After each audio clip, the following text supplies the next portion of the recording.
Hi, today I have a section from Journey Beyond Words by Brent Haskell called Grievances. I am recording using my phone instead of the microphone today in a different location, so you are likely to hear some traffic noise, but we'll see how this goes.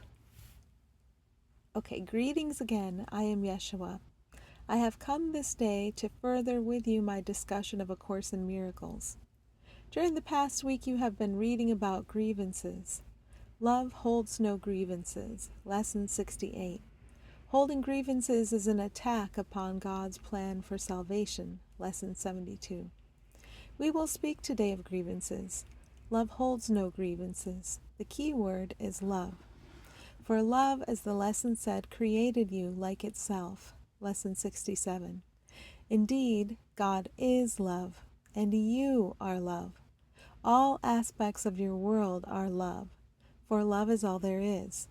Truly, there is hardly a better way to define love than that.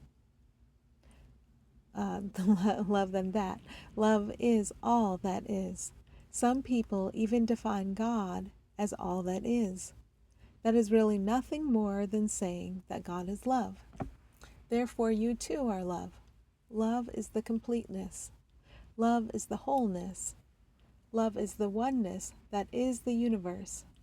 But the universe is beyond what you conceive of as your physical universe. With regard to your physical universe, love is the energy. Love is the glue. Love is the strength that holds it together. It is that which gives it form and of which it is made. Love is each atom itself. Also, love is the energy in whatever form you imagine it, that binds and holds the imaginary atoms to one another. Love is all that which you deem to be, the physical particles that create your body. But beyond that, love is the living, breathing, vibrant force that seems to hold the molecules of your body together, and that pattern you call yourself. All of that is love, and the only difference between the love you call your body and your world, between that and the love you call another's body and his world, the only difference is the changes and variations in frequency or vibration. When things blend perfectly, you imagine them to be one. And when they don't blend into a perfect harmonic resonance, as you call it, then you imagine them to be different. However, the imagined resonance, or lack thereof, is a product of your thoughts. For it is your thoughts that have created this image of your physical body, and the image of your entire physical universe. All of it is thoughts. Your bodies, the differences you see in bodies, the differences you see in resonance and vibration. All of it is thoughts which do not mean anything and cannot be real.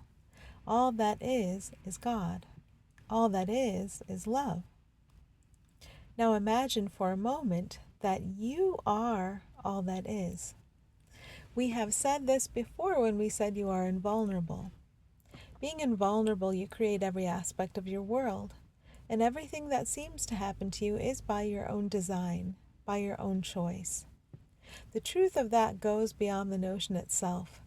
For when I suggest to you in words that what seems to happen to you is of your own creation, I am still allowing for a thought pattern which suggests that what seems to happen to you is somehow different from yourself.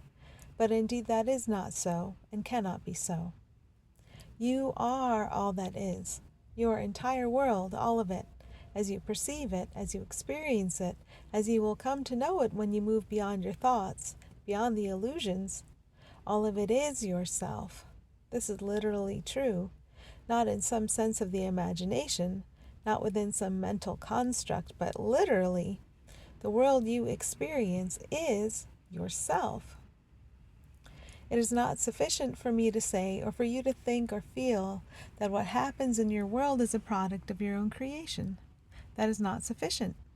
It is only sufficient to say, what is there in my world is, in fact, myself. Hear me well. You are the raindrops. You are the sun. You are the energy that seems to hold the sun and its molecules together. This is true even though it seems to you that the resonance holding the sun together is different from the one holding your body together. This makes it seem that you are different from your sun, but you are not. Indeed, you could be at the very center of your own sun, not change your consciousness, and not suffer one iota of what you call harm, because you are the same. Your world would indeed call it a miracle, but I tell you it would not be a miracle. It would just be a statement that you are your world. Imagine now for a moment. Let your imagination play. Suppose that what I have said is true. You are your world. You are all that is, just as God is all that is. And now try to imagine what a grievance is.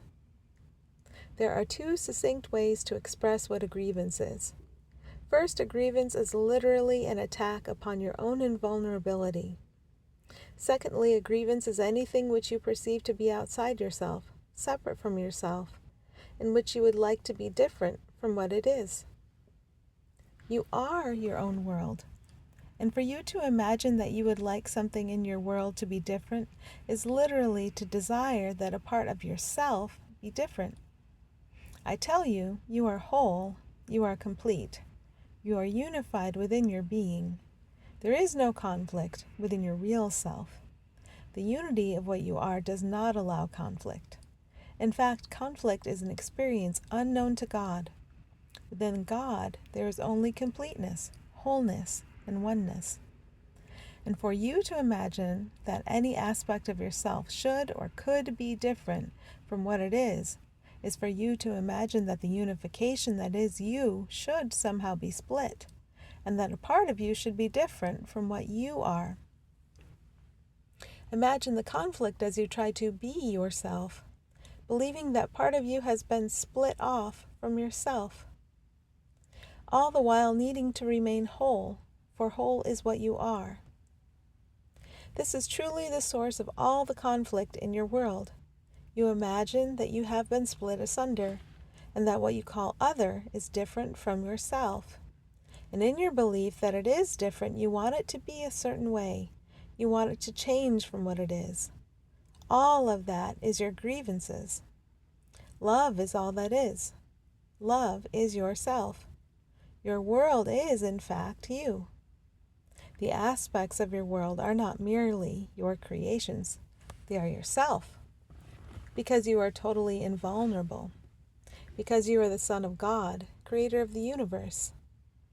A grievance is for you to wish it to be otherwise. A grievance is for you to wish that there is an aspect of yourself which has been split apart from yourself, all capitals here, and over which you have no control.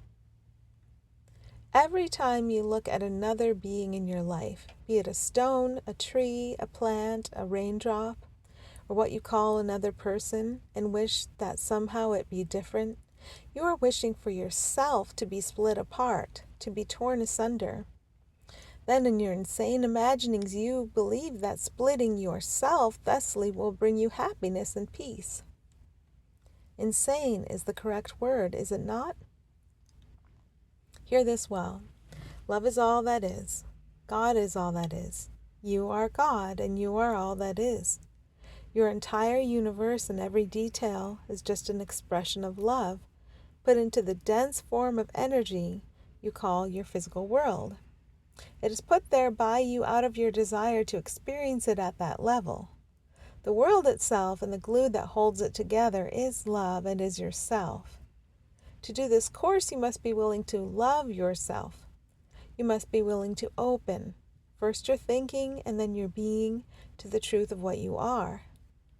I tell you, as you begin to open to that truth, it will accelerate and blossom and grow until it touches your knowing within.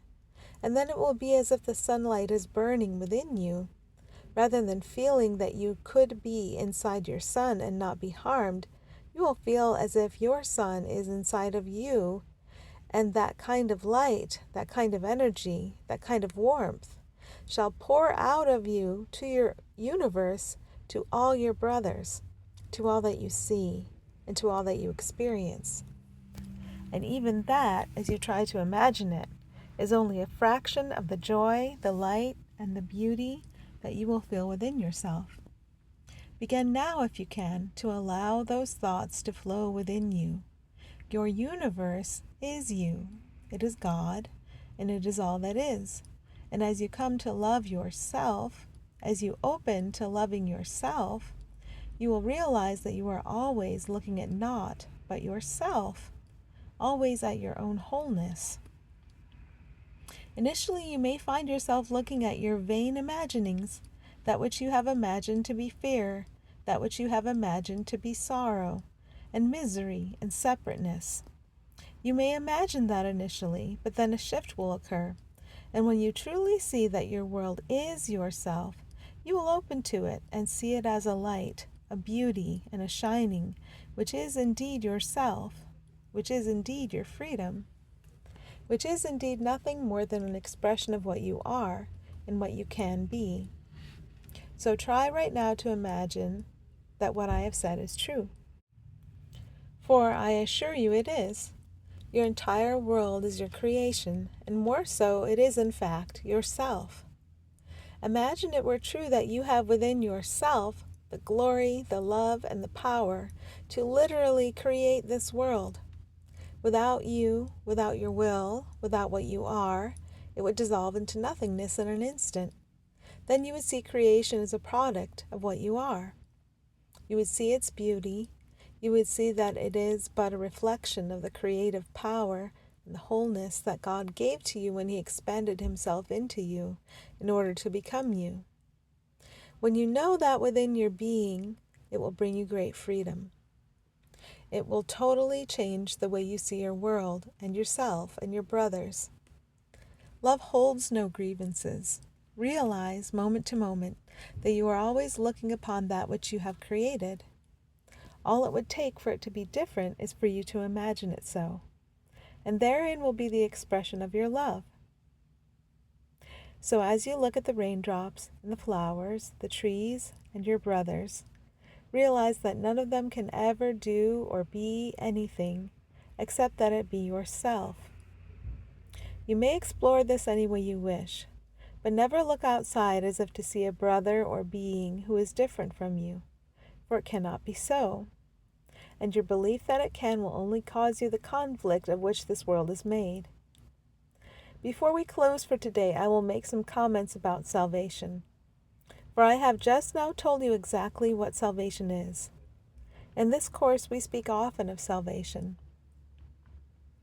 Well, salvation is nothing more than your realization that you are all that is. It is your knowing that you are your world, that there is nothing outside of you. That there cannot ever be anything outside of you, just as there can never be anything outside of God. When you experience that, your entire world will become a unified whole. There will be no conflict. There can be no competition. There can be no self which you deem to be different from another self. There will only be perfect harmony. You may call it a resonance, if you will, but it will only be perfect harmony and perfect sharing. Your salvation is your freedom from all the thoughts and ideas which allow you to believe that separation and isolation can exist, that you can be different from your world or from another. As you experience what we have said this day, you will be saved from all the misery, the pain, the fear, grief, and sorrow, which comes from your believing that you can be different. In this course, you come to realize that what is the same is the same. All is the same, and the same cannot be different. This is what we have been saying. Everything is the same. Everything is one. And within this great oneness, nothing can be different. And when you know that nothing can be different from yourself, then salvation will be yours. Salvation is not to be saved from anything. Salvation is merely to move at the level of your being, beyond all of the thoughts which would tell you that the aspects of your world are separate one from another, for indeed they are not. As I said at the beginning, God is love, and God is all that is. You are the Son of God, You likewise are all that is. Realize with freedom, with joy, with great peace, and with that which you call love, that as you look upon every aspect of your world, you are always looking upon yourself. Do this with joy. Open to what you find there, and your life will grow immensely, for you will begin to perceive the infiniteness of what you are as the Son of God. Blessings upon you all. That is all.